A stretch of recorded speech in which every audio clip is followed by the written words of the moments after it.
ये मैंने आज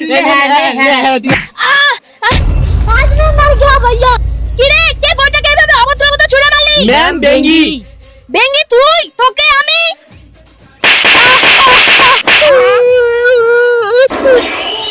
কালকে খাইয়েছিল না ভোটো আর বয়রা আমাকে মোটি ম্যামের হাতে মার আজকে করব ওদেরকে বাংলাদেশ পার ভোটো বয়রা আজকে না আমার ভাইয়ের জন্মদিন চকলেট খা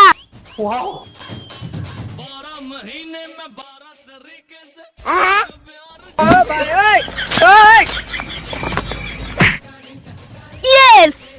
বাচ্চারা তোমরা তোমাদের হোমওয়ার্ক গুলো নিয়ে আসো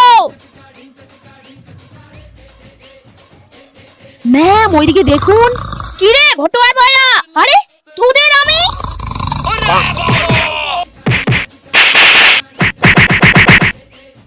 बाप रे আমার সঙ্গে লাগা বুঝলি এবার কেমন মজা যে ব্যক্তি নাকি পবিত্র পাথরটা দেখে ভিডিওটাকে একটি লাইক করে চ্যানেলকে সাবস্ক্রাইব করবে এবং ভিডিওটা তার বন্ধুদের কাছে শেয়ার করবে, আপনি তাকে মৃত্যুবরণ করার আগে একবার হলো হজ করার তৌফিক দান করুন। সবাই কমেন্টে বলো আমিন।